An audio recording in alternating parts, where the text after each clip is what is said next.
Hello, everyone, and welcome back to another episode of CK Sim Show. That's me. I'm your host, always the same. It's been a few minutes since the last episode. Lots of things happening in life, but I'm so excited about today's episode. We are talking with leadership and executive coach Maya Sharfi, and we have quite an interesting conversation. And I got a little vulnerable um, about halfway through the show. So if you're interested in seeing that, stick around. We're going to join Maya right after this.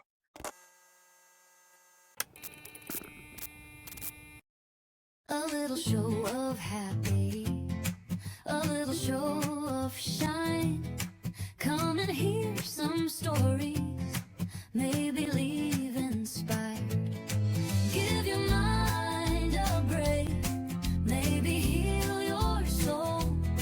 Come and spend a while at the CK Sim Show. Welcome to the show, Maya Sharfi. How are you? Hey, I'm doing great and I'm glad to be here. I am glad to have you here as well. I was reading your form earlier today. I make it a habit of not researching people before they come on the show. Usually we have that first exchange and then I'm like, okay, this tracks. I feel like this is going to be a good conversation. And then it's booked. And then I go in and I read your form. So I'm reading your form earlier this morning at work. And I'm thinking to myself, like, this is very, very interesting. Some of the things that you talk about in the form they really resonated with me, if you will.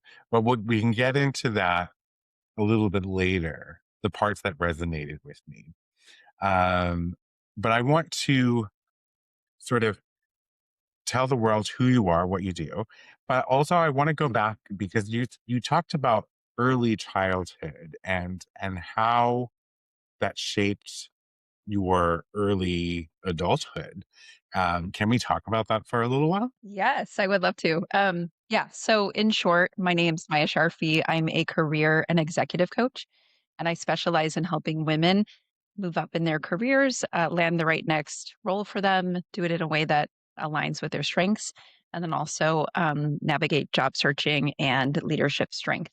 So that's what I do for work. But I was sharing with CK earlier in the forum that part of what I think put me on this path is that I grew up being a kid. I would say I was a kid who had experiences of privilege. My mom is white. My mom is she grew up in a middle class household, but she broke up with my dad when I was 2, and so I grew up basically being a scholarship kid. But my mom knew how to navigate the system, so I went to these very very elite schools, and so yeah, I had a number of early experiences. I think there was a core experience that I was thinking about when I shared with you earlier, CK, where I went to this great high school with so much opportunity, but I wanted to do a gap year after college, which would have been a very normal thing for like it wouldn't have been a problem for other kids. But I realized, oh wait, there isn't a scholarship program specifically for this gap year, so it may not happen for me.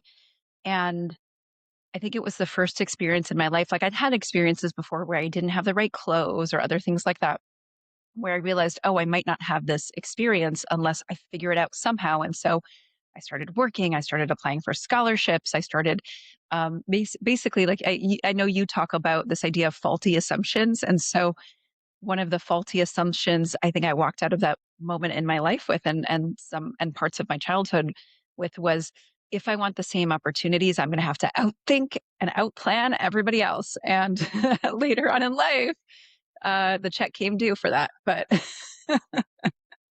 Yeah, the overachiever part was something that was really interesting to me because I don't think I was an overachiever as a child.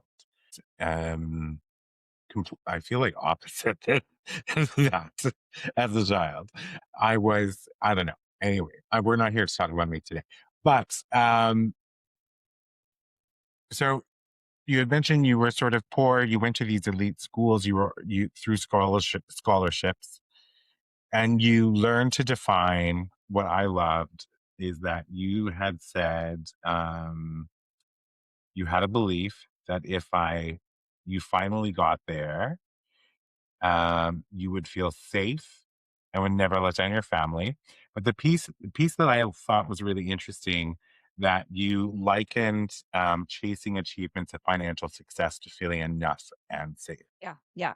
Yeah, so for me, and I can tell you about the specific moment where I just remember this, but for me, there was a milestone in my business, in my revenue, where I was like, okay, if I get to this, it's going to work. It's going to be okay. Right. And I remember my goal was to be able to hire an assistant coach before I went on maternity leave and became a parent. And I had this fixed idea that if I can do that, my business is going to be stable enough. I'm going to be in the right place. And then I'm not going to struggle and suffer and have a hard time figuring things out. And I remember I was in my first trimester. I was mapping out what the next couple of months would look like. And I was just looking at the numbers and looking at the timeline and looking at, this is the first time I'll hire an assistant coach. So I need time to get it maybe wrong before I get it right. And just realizing I didn't have the time, I didn't have the money. And it was like this crushing, crushing, like crushing moment. Like I'd been working so hard for 10 years and I wasn't where I needed to be.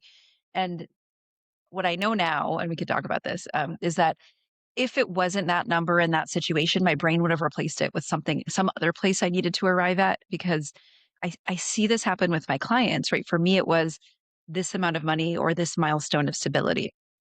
For some of my clients, they might be chasing things like status. So, for example, I have a client who had been chasing executive roles at very traditional companies, but she's actually quite innovative. And a lot of these traditional companies that look really great on paper were very old school in the way that they were actually like their business processes work. So it was a mismatch, and so that's why she was hitting this ceiling. And so whether it's status or a title, or for some of my clients validation, it almost doesn't matter what we're chasing, but it's like that person sitting on the back of a donkey with that carrot, and the donkey keeps moving, but it's never going to get to the carrot. It's like there's something in you that's not filled, and you think this external circumstance is going to fill it. And then even if you get there, your brain's like, well, it must not be this number, not this title, it's something else. Yeah, that was one of the things, right? That was like, woohoo, yes. The chasing and the realization that no matter what it is you're chasing, no matter how many times you might reach your goals, it's not it. It's never it, right? And you know, I have this thing that I'm chasing, I guess, if you will, that I will be what's the word I'm looking for? Um wealthy, not dirt like gross wealthy, but like financially stable, like not having the stress of having to figure out where my next contract or consulting gig's gonna happen, right? My own plot of land with a house. And in my mind, like when I have those things, everything's gonna be great. But that said, I also want to say for me, I don't know if I'm sure it is, right? I don't know for me if I'm chasing it to my detriment, right? Like, because I do feel happy and I do feel content in a lot of ways. But so, like, that's what I was like during this afternoon. I'm like, what am I trying to fill? And there's a particularly frustrating piece for me because yeah, maybe it's going to be a little bit about me, and this is how your clients are going to know you're going to work with people. One of the particularly frustrating things with me is that I have done an incredible amount of work on myself over the last decade.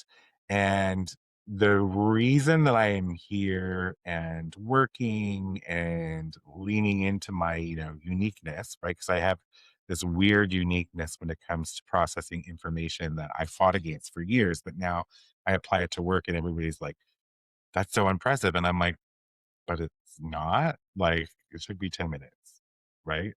Right, That's really right. It's like, your it's unique just like, genius. Yeah. yeah, it's just so I think because of the level of work that I did to sort of like transform my internal sides, like and my internal dialogue, all of those things, when I get to being frustrated at, say, my current situation, which isn't bad. at all. What I mean is like it's not exactly what I want. It's not what I think maybe I deserve or and but then there's the humble side of me that's like, do I deserve it? Or am I just like everybody else? And like I've got to put the work in and like there's so many layers, right? When it comes to that sort of thing. So that's the most particularly frustrating piece is that coming to this reading your form today, I was like, I'm like, what is it that I am trying to fill, wanting to be wealthy and have my plot of land and my own house, if you will? Is that just a dream that I'm chasing, or is it more nuanced and does it come back to the internal self, right? Which Yeah. is what you mentioned in your form. Okay. Permission to coach, sir. Permission given. Okay. So, okay. So maybe this isn't quite coaching because we're not going to probably be able to go as deep. But what I'll say is that I don't think there's anything wrong with having goals and dreams. And in fact, sometimes you see people come to the realization that I had where they realize, oh, I'm just chasing this milestone. And in fact, just side note, you're going to find this fascinating. I met somebody through my journey of recovering from the burnout once I just everything kind of fell apart and I was like, why am I doing this? And she told me that the moment that she hit 1 million annually in revenue was the worst week of her life because her brain was like, well, I don't feel successful and safe the way I thought I would. So I must not have met this revenue number. Maybe this didn't count. Maybe like she was looking for why the fact wasn't true because her brain didn't feel the way she thought she would feel. And then finally, she realized she had some good coaching. She realized that, oh wait, no, I really did. And I see how I'm trying to resist it. And now I'm sad because I thought that the magical happy land I would have experience I would have would be on the other side of this number, but I'm still the same person who also has feelings and fears and negative emotions. And so, what we don't want to do is say, up achievement chasing cycle. We're going to withdraw from life. I'm going to join an ashram. I never want to achieve again.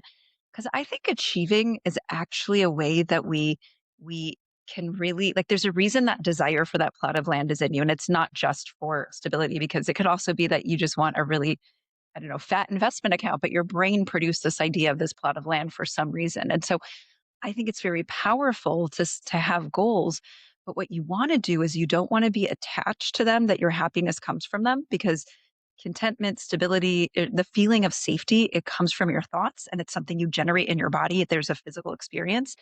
And this is why I asked for permission to coach. Thoughts about deserving that comes from my coach, Stacey Bayman. Thoughts about deserving are some of the worst thoughts that we can have because they're a form of subtle entitlement. Entitlement is like a version of anger or resentment. Resentment is basically like it's in the anger family. So it's basically saying reality isn't the way it should be. I should have the house by now. All of this work I did should have resulted in this plot of land. And when you approach your work from anger and resentment, it actually you're not aligned with service, purpose. Like I'm sure you are, and I've heard your work, so I know you are, but you're not fully stepping into that in a more full way. And so you're actually the emotions that we have, they actually bring opportunities towards us because people are attracted to people who have those. It doesn't mean that we can't have negative emotions. We always will. But entitlement in particular is a repellent emotion that repels opportunity from you. And so it's hard, but it's like I've had so many times to break up with the idea that I deserve something or it should have happened already. And I've had to say, like, okay, nope. The facts are this work has produced this results. This situation has produced this results. How do I get really excited about what I do have and really excited about what my future self has and have my happiness not wait till I arrive at that future self. Does that make sense, CK? Yes, and I think that that's one of the things that I know that I need to work on, right? Like I know I practice gratitude regularly. That was a foundational element of how I changed my internal dialogue and bettered my life overall. But there's this sort of yeah, it's not in I don't know because it's one side I'm like, okay, I'm worthy, I'm deserving, but also the other side I'm like, okay, hold up a second, you are just a person just like everybody else. So what makes you more deserving than, say, somebody else who's been doing the same work or whatever, that sort of thing. So there's always this sort of sense of duality with me. But what's interesting is what you just said was about, I guess, a year and close to a half ago, if you will. I found myself in this constant state of anger. And I couldn't figure out why I was angry all the time. Discontented with my work, with the gig that I had at that time, which was great. So many, but just angry. And after I left the gig, took a little short break, I kind of started to reflect, and I realized that towards the end of 2024, I allowed a lot of people to project their ideas of numbers. They put a lot of numbers in my head of what I should have been making, or I could easily get all of these things. So I then took that information and kind of, I don't know, internalized it and said, okay, well, wait a second. The work that I'm doing right now is worth way more than I'm being paid for it. And so this discontentment came and settled over me. And I just remember, like, when I took the break and I sat and reflected, I'm like, oh, I was operating out of ego for like 8 months. And it was such a sucky place to be. Like, it really was an awful place to be. So I don't know if I don't think I'm operating out of ego right now, or for the last little while. I'm operating out of gratitude, but I do definitely have moments, sometimes more moments than non moments, where I'm like, okay, like, really? I'm like, um, you know, I'll give you an example, a very prime example. This show. I love this show. I love that I get to meet people like you, have fascinating conversations. I love that I get to interview authors, because reading is one of my biggest passions. It has earned me $0. And after, this is my third season, I'm looking at like watch hours on YouTube and subscribers and downloads on Spotify and things like that. I'm like, I have flipped the script so many times.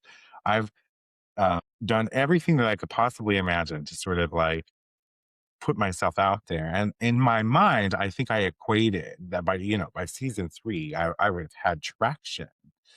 Maybe I'm not Joe Rogan. Maybe I'll never be like at that level, but maybe like, I have like 100,000 downloads per episode or something like that. Like, these are goals or projections I had in my mind. And so I have these moments where I'm like, I should be here already. But then I also have scapegoating moments, just as an FYI. And I don't like these either, whether or not it's actually true. But I kind of liken the fact that I am not where I want to be is because I don't trash talk people. I'm not a conspiracy theorist. I'm not about to trash, like, the current administration. I'll make my odd remarks about the current administration and things like that. But like, I won't, um I'm not, what's that word that's just left my brain? I'm not like a, what's his name, Ben Shapiro? Or Candace Owens or Joe Rogan, where they say stuff that's very like outlandish and, all of these things. That's not who I am as a person, for one. But I do believe that if I started, 2.5 years ago with being like those individuals, there's a high probability that I would have found much more success than I do have today with this show. Okay, this is why I'm glad I asked for permission to coach because And you're like, well, we can't go that deep. I'm like, I am an open book. yeah, So if you're people, you know what? I've listened to some of your episodes. That was a faulty assumption on my part. Of course, we could go that deep with you. So okay, so your brain is offering that to you because your brain is experiencing disappointment that you're not where you wanted to be. And so your brain's looking for an excuse or a victim. And I can tell you there are so many podcasts out there that are successful that don't trash talk. So let's let that go. I think what I'll recommend is like there's a sadness that you're sitting with that you had some goals and you're not reaching them yet.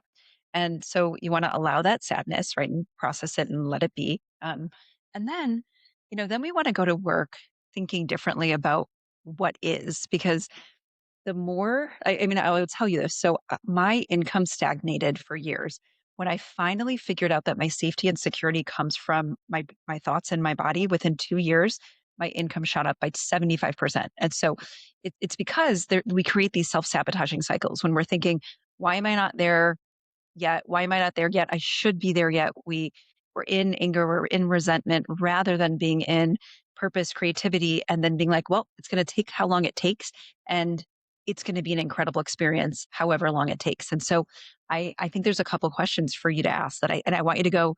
I mean, I'm going to give you some homework. So um, There you go. I want your brain to go find the answer to these questions, because when we give our brain a query and it's formulated in a way to produce a positive answer, it's like it'll go find the answer. So, for example, if you ask your brain, "Am I a successful podcaster or not?" Your brain's going to be like, "Yes" or "No," right? But if you ask your brain a question like, here's two that I think would be really great for you. What is amazing about this particular moment in my podcast journey? Like, what are 10 things that are amazing about it, right? People talk about when you're learning yoga, those first couple of months, you will never have an experience like that again because you can never be a beginner yet at yoga, right? Like you're not a beginner, you have 3 seasons and you actually have a significant amount of success. But there's a couple things that are specific about this moment that are just so for you. So that would be the first. And the second, and I think this is going to be a really good one for you. You had some deep work at one stage of your life working on gratitude and thinking about and like gratitude, but the things that we face in our lives always come back at the next level in a new way. And so there's a reason why in this moment you're being called into gratitude. There's a moment, there's a couple ways to kind of phrase it or think about it, but like there's a moment why you're being asked or called to find your gratitude at this new level. So why? What is it? What is it you need to find here? What's that next level for you? So that would be my second question. Like, why is it what is this ingratitude calling me in to figure out right now, right? So and then part of why you do that is because ultimately the story you tell yourself about what you're in and why you're experiencing it influences how you actually show up for it, right? So if you're feeling more of a sense of purpose, if you're feeling more of a sense of alignment, like, hey, I really want to grow this podcast. I want to get sponsors. I have these goals. Pursuing them from a place of mission and purpose is going to move so much faster for you than pursuing them from it should have happened by now. I like that. I like that a lot, actually. And I think what's interesting is my brain is doing calculations based on your questions and it's happening in the background. I think what's really interesting is for the first 35 years of my life, because I measure my life in pre 35 and post 35. Because at 35, there was a major life event that caused me to sort of switch gears and do the work. So I'm 45 this summer. I just, as you were talking, realized, and I don't know if this is it, but I do love homework. So, like, I will do this homework and then email you with my thoughts. Um, I don't know how it happened, but in childhood, for some reason, I made a faulty assumption that the world owed me something. Okay. Now, I thought I'd work through that, which I think I did. But from another angle, what I just realized when you asked that question is I think I thought that by now someone would have noticed me and been like, oh, we really like what this, guy CK is doing. We really like that his show is consistently kind. Let's like link up with him and do sponsorships or partnerships. And so what's interesting in my realization now, did you have like any sort of therapist training? So I'm trained, it's not therapy. I'm trained as a life coach by the life coach school. And that's part of that's getting that certification was when everything changed for me. But My mom's a social worker. It runs in the family. So I've been talking about feelings since I was a little girl. So yeah. Yeah, I like it because I have a background in clinical psychology, and so I'm just realizing that like some of the questions that you're asking are great. So I think what's interesting is the fact that while it's not the same, it is the same. It's almost like I just assumed because I've been doing it for this long that people would reach out and be like, "Hey, we really like you. Let's like work together." Right? Like waiting for the opportunity. But I'm going to even go a step further and be more vulnerable. I'm over here. I currently have a contract. It's not, it's elapsed, if you will. So like, I'm working, but like, there's no definitive, like, I like definitive things. And usually these contracts that I've been getting do come to me. Like, by recruiters, they're reaching out, they want my services, but it's been very chirpy, like bird, like quiet crickets. Um, and I think that those two are connected to the child's sort of the world owes me type thing because my teenage years, my 20s were very much like, I don't know where that assumption came from still to this day, was like, oh, I like the world should give me these things. And I don't know why. And it sounds absolutely terrible to say. Um, but it's interesting because I think, yeah, that's something that just sort of clicked for me while you're sort of like an aha moment, if you will. Yeah. So I don't know. I don't know. I don't want to make assumptions about what you have or haven't done to monetize your podcast, but it's interesting this idea that someone would have reached out and would have noticed me, right? It it's interesting to think about. Well, it's the analogy that's coming to me is it's such a common thing I see with my clients, my women who are trying to grow in their roles. The classic thing is that they work really hard and they prove themselves and they see other people getting promoted and they say, well, why isn't it happening for me? Right? I'm working so hard. I have all these results. But I have a client, for example, who I'm helping get from director to assistant vice president, and she's been doing all the right things. And I taught her how to go have conversations with senior executive leaders about what's opening up in their divisions, not to prove herself, but to get a sense, and then to also put herself forward. And she has two potential assistant vice president opportunities in her company that have not been publicly announced, that are not like there's things nobody would hear about because they haven't been announced yet. And it really was her raising her hand and saying, "Oh, I'm interested," and then having the skills to kind of navigate how to do that in a collaborative and proactive but collaborative way, and to have these executive level conversations. And so, I don't want to make assumptions about what you have or haven't done, but it could be that you're thinking that it's got to happen to you versus like again I'm going to give you another homework. Like what are 10 things you can do right now that are in your control to get that process rolling, right? Versus being the one who gets picked. Yeah. I mean, I could probably write them out right now. Mhm. Yeah. Like, I mean, having the conversations, reaching out to recruiters who reached out before, wondering what opportunities they have. And then I'm also like, I'm realizing that Piper Baby, I have a dog and she's really wanting my attention. Um, She knows you're doing deep I'm work. realizing now that I haven't, like I've updated my resume, if you will, but like I haven't really like shaped out what it is I'm looking for in that resume. So it's really just blocks of like, this is what I did, right? Figure out, and then I'm thinking like, figure out how I could work for you Mm-hmm. as opposed to me telling you how I could work for you. Oh, this is interesting. This is good, actually, because go ahead. So what I want your listeners to hear, and I want them to notice, is that something shifted. You may or may not be able to see CK's body, but something shifted in CK's body language. So we talked about this idea that emotions are really ultimately driving us. Resentment has an emotional signature, like a body signature. So does like creativity, right? And so you're like, well, oh, I could do this. I could do this.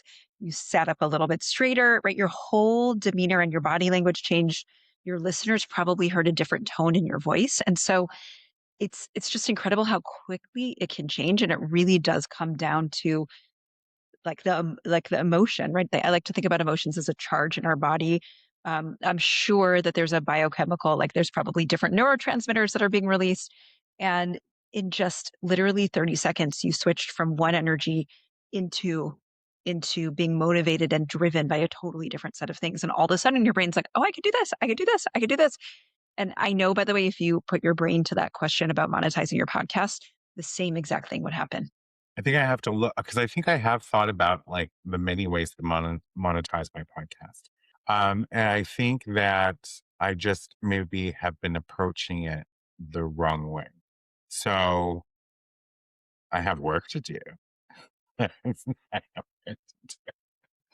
When did you burn out? Was it after Yeah. your pregnancy? Yeah, so I had that kind of moment and then I was like, okay, gotta hustle. I had took my maternity leave and I came back from maternity leave and I had this thought, I'm behind. And so then I hustled again and I was pumping every 3 hours and it was really a recipe for disaster. So I would say maybe about 6 to 9 months after coming back, after having my baby, um, I just burned out. I totally burned out. I would just and I thought it was a sleep issue, but then we sleep trained my daughter and I was like, nope, I still feel this way. Oh gosh, something's really wrong. Can't motivate to work. Going on to my consultations with clients and just like so low energy. And yeah, I'm someone who gets really fired up about what I do and I just couldn't find the passion and it was a very, very unsettling time.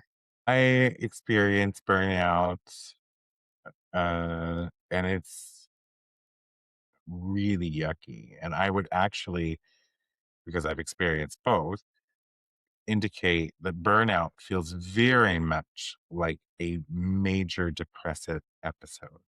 It has so many similarities in how they sort of exist. And the part of not recognizing at first and just pushing yourself harder because you're like, well, wait a second. Like, normally, this is so easy for me.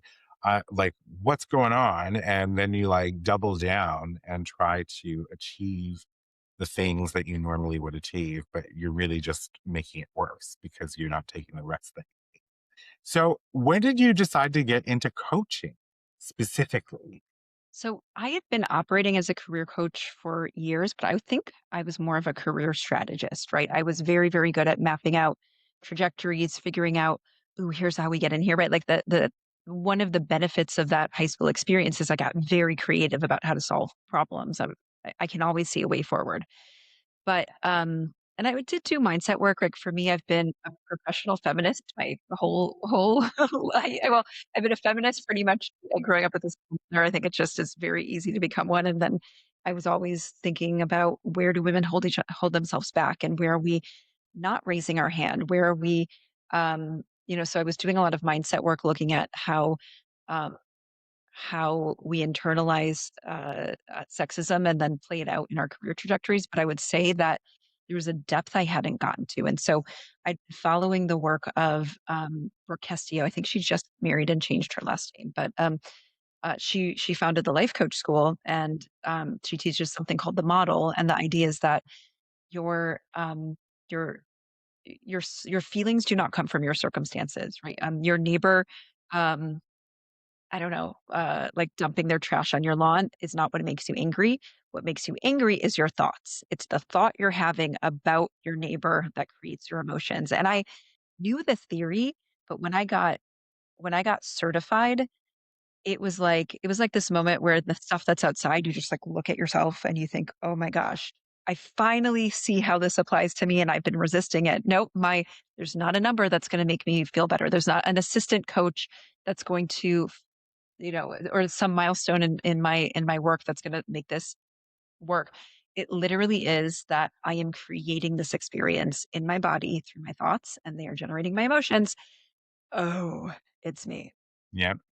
That's the part that really resonated because I don't know if you understand, if you probably do cognitive restructuring.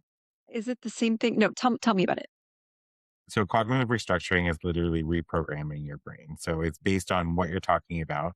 we're not angry at the person putting trash on our lawn. Our thoughts are making us angry. So if we reframe that experience, so like, Eddie next door threw trash on my lawn. And my thought was, I can't believe this. My dog's going to get into it and she's going to get sick. And because of that thought, I'm angry. But if I were to take that same thought and the goal is to move it to either a neutral or a positive, it would be, oh, Eddie, why must you throw trash on my yards? I'll talk to you about it tomorrow. And that's the thought. Then you don't have the same emotional reaction to it. And so that's in 2017. It's almost 10 years. Uh, that's how I changed myself from a self-loathing, self-sabotaging heap of a dumpster fire to a person who could live a productive life, become someone who chased dreams and achievements and all of those particular things was through auditing my thoughts on a daily basis. And it's one of the things I don't know if people understand. They probably hear, I know that there's like a subset of people who will hear that sort of talk and think it's woo woo, you know what I mean? But it's so basic. It's so basic that if people could just stop and pause for a moment and realize that our thoughts shape every single thing about us and that we create with our thoughts everything around us. Yeah. So, I mean, for your less woo woo listeners, because I'm pretty woo woo, but I'm also very cerebral. So, the thing that clinched it for me was okay. My thoughts create drive my emotions, right? This thought about Eddie versus that thought about Eddie. But the thing is that your emotions are actually driving much of your action because I don't know. I don't have a scientific number, but like 99% of your actions are unconscious. And so like I always give this example to my clients when we're looking at how their thoughts influence the results. Right. So I say, okay, when I get in the car to pick up my daughter from school, I'm not thinking, okay, arms out, grip wheel, turn slightly, depress brake slightly, right? Like it's unconsciously regulated and managed because my brain learns how to do something and then it throws it into the unconscious hopper and then it handles it. And so most of how we show up is our brain running a program behind the scenes based on thoughts that we're not even consciously always aware of. And that's why if we walk into a room with like I want to give an example. Like for example, I have a client who was struggling to get promoted to director, and um, she's a woman in a very male dominated industry. And so she had a habit of over explaining herself because she's been um, questioned and talked over so many times. But the problem was that it was keeping her stuck at her level because they didn't want someone in senior leadership who was talking down to people or didactic and over explaining things. And so she didn't even realize consciously that that's the way she was showing up, but it was so clear to other people. And so what we had to do is we had to say, okay, well, what are the thoughts that a person who didn't think that they were going to be questioned would have? How would they be approaching a conversation? What would their body language be like? What would they be doing and not doing? Right? It's like really thinking about her actions. And then within 6 months of doing this work, she ended up getting promoted to the director role because your actions shift what then becomes possible for you. What's so interesting is that I feel like I am also slightly woo woo. And I feel like, universe, manifestation, like all of those things. And I feel like that this conversation in this moment was needed or asked for by me because the, the people who are listening will, I hope that they're taking a lot of really great things away. But it's what's so interesting is that there's so many clicks happening in my brain right now. And like what you just said is so powerful. So I've been acting like a person who has put in the work and by now should have had a successful podcast.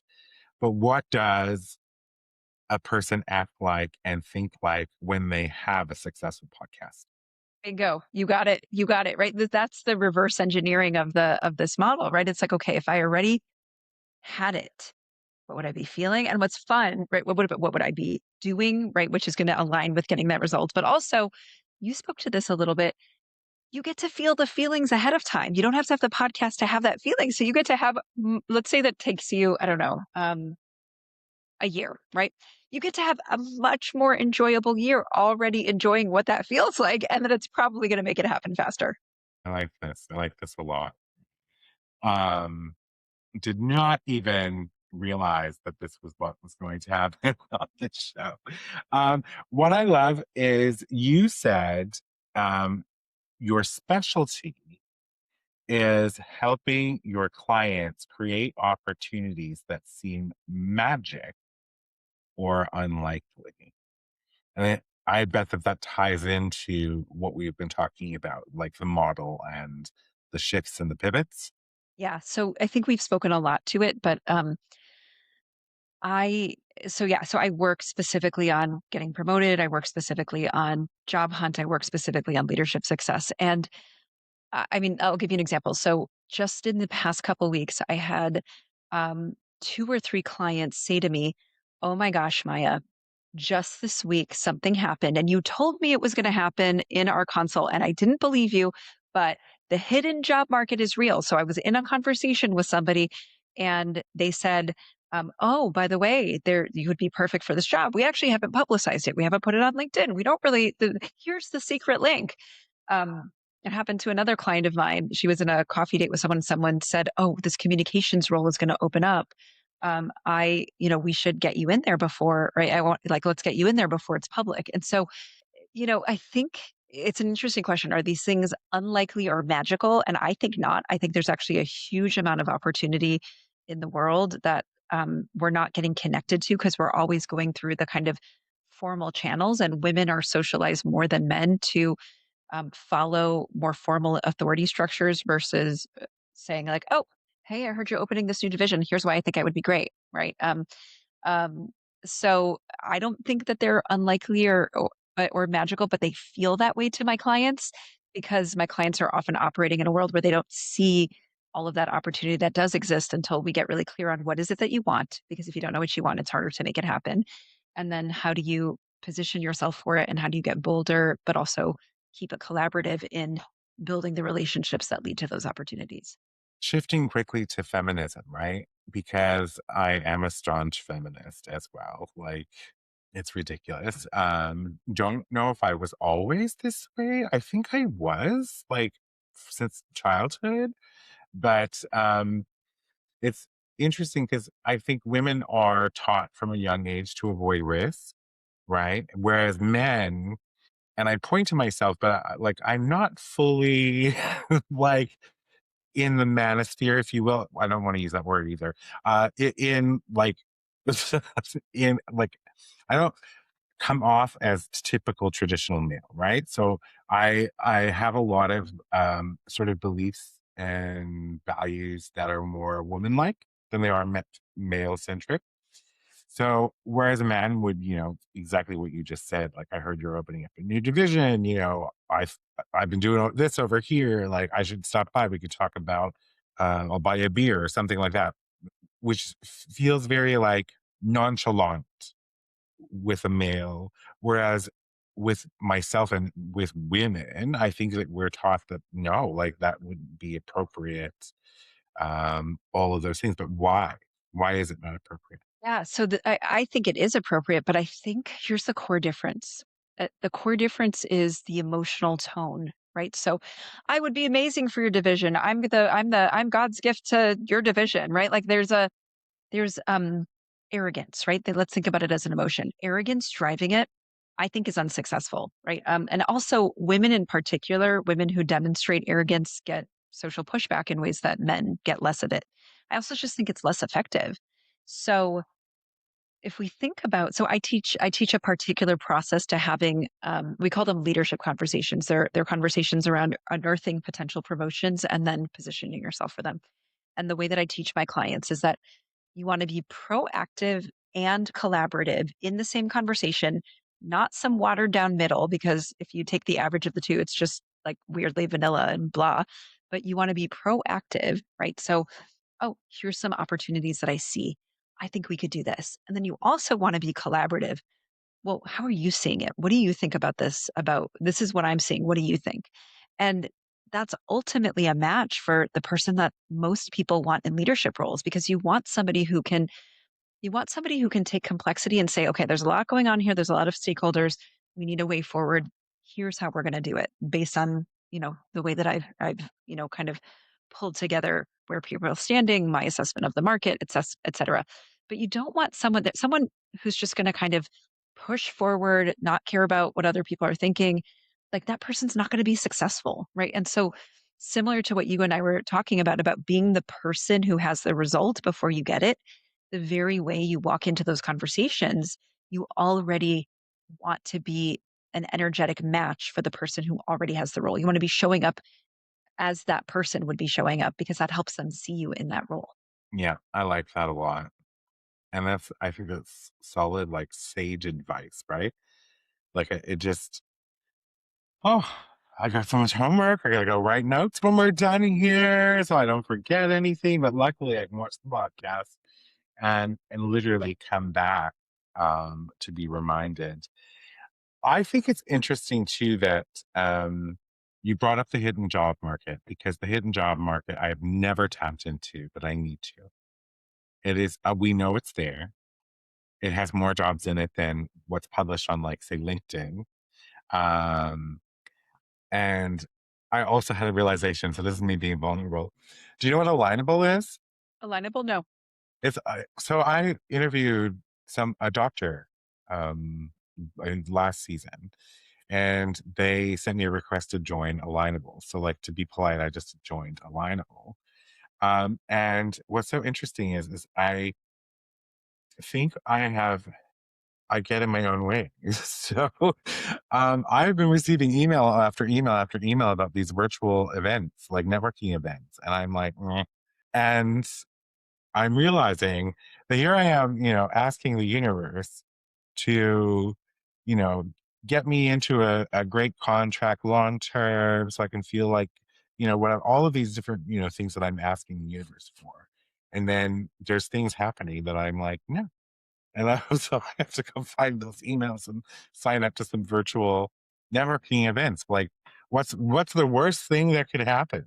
Hey, you I all who are listening, you are watching, okay, you're watching CK's brain do something so good, right? And also, which is when you get your brain on, how do I solve the problem? How is this for me? What are the first 10 things I would do? Your brain starts generating ideas, and the first few come, and then you get a little stuck, and then you get a couple more. But then, literally, has his cognitive brain, his kind of conscious brain, has outsourced it to the back of his mind, and then the back of his mind is like, oh, alignable. This, oh, that. And tomorrow in the shower, he's going to be like, oh, I got to reach out to this person who texted me 2 weeks ago, right? Like this. Okay. So I'm going to tell a story. So my main core work is my career coaching, but I do have a practice as a painter, and I've been working on it for 10 years. And if you saw the difference between my first paintings and my now paintings, it's like crazy. And so about a year or two ago, I decided that I wanted to sell a painting, that it would be an indicator of my level of skill as a painter. I didn't need to sell a painting because I knew my paintings were just very, I think they're amazing. But I wanted that. Like that was like a cool milestone to aim for. And so I was like, okay, what can I do? So I started texting my friends, hey, I'm interested in learning how to sell my work. Do you know anyone who buys work, anything about selling artwork, blah, blah, blah. I just like sent it out to the world. It's like taking that first action, right? And then this happens to me all the time. And this is this kind of like magical outcome that I really don't think is magical. It's just psychological. About 2 months later, I was conversing online with somebody in my industry who had done this really great training. And I sent her an email and I said, I really love your training. I've been listening to it on Fridays while I paint, actually. I sent her a photo of one of my paintings. So she sends back an email and she says, oh my gosh, I love your painting. Would you be willing to sell it? And so I quickly like Googled how much you should sell art for, like sent an email back. She bought my painting. But later on, I went to her website and her branding was very kind of watercolor painterly, like very similar to my painting aesthetic. And I just know, right? I just knew. I was like, oh, that's an unconscious mind. Like I wasn't consciously thinking about selling her work, but my subconscious, which is or unconscious, right, which is always doing work in the background, my brain has outsourced stuff to it because I got started on taking those first actions, it was activated. And I know 100% that my brain was like, oh, I'm going to change her name, but like um, Cindy, paint. Like, let's take this action. Oh, I'm going to send her a picture. Like, I was not consciously aware of it, but it led to my first sale. Like, this is your people, you're watching it happen for CK right here, right now. The days behind you, are they yours? Yeah, this is my work. Yeah. They're gorgeous. I love the coloring. Like the colors are, as I love pink. So pink, I think hot pink is my favorite color. And so any color of pink I love. And they are beautiful. I have a grand appreciation for abstract work. I don't know why, I don't know where it comes from. I can appreciate somebody painting like a landscape or something like that, or like somebody's face, right? But I don't know what it is about abstract work. I think it because it matches my brain. Mm, That really? like I think because it's abstract and it's not necessarily ordered, if you will, the way the world would say that you're ordered. You should be ordered. But there's such beauty in the abstractness of it that I feel like it kind of like mirrors a part of my brain and how that functions. And that's why I love it. That just came to me as well. So like you've unlocked something here today. Um, do you have something that you'd like to put out to my listeners? Yes, I do. I have a assessment. It's a 5-minute assessment. I'll ask you a couple questions and it'll help you understand what's the next step between you and your next role. What's the next obstacle between you and your next role? So it could be that there might need to be some clarity on what you're going after. It could be that there's a core skill set that might need to be in place. And it's great because in less than 5 minutes, you'll be able to figure out like what is that obstacle between me and my next role so that you can get to solving it. Um, you can get it at buildyourselfworkshop.com/CK. Okay, I will put this in the description below. Build yourself. I have it right up here somewhere. Buildyourselfworkshop.com, right? They can get in touch with you. Yeah. Best way to get in touch with me, it's either buildyourselfworkshop.com. You can contact me there, but also I'm on LinkedIn. So if you're on LinkedIn, just connect with me, send me a DM, let me know that you listened to the show. Let me know if you had a takeaway. Let me know if you're rooting for CK and CK's journey. So yeah, I'd love to start a conversation there. So Absolutely. So, where are you based out of? Oh, Florida. Florida, yes. So, but do you work with people around the world? Like, yeah, is it just US based? I'm 100% remote. I have clients in the UK. I work with clients everywhere. I love this. So I want to clarify all of the things that could happen for the people who are listening. And do you also work with men, No. but you're geared So to I'm geared to working with women. Yeah. So, but if you do have male listeners who something's clicking for them, anyone who comes to me, if I'm not the right fit for them, I try to find somebody in my network who can help them. perfect. So someone could do that assessment and help them sort of figure out what it is they actually want. But then they could reach out to you on either LinkedIn or the website and you can have a consultation, not unlike this podcast conversation. um, but you would have a consultation to sort of like figure out Yeah. blocks, things that they Yeah. may need to work on, help with resume, like identifying resume things that might be limiting them, like essentially helping them elevate their pitch to. So I love this because I think that this is a service that is so important for women because I want one, I have the very firm belief that women should be at the very top of every single industry and government in the world. And if they were, we would not be in this current mess that we are in right now. So that's my firm belief.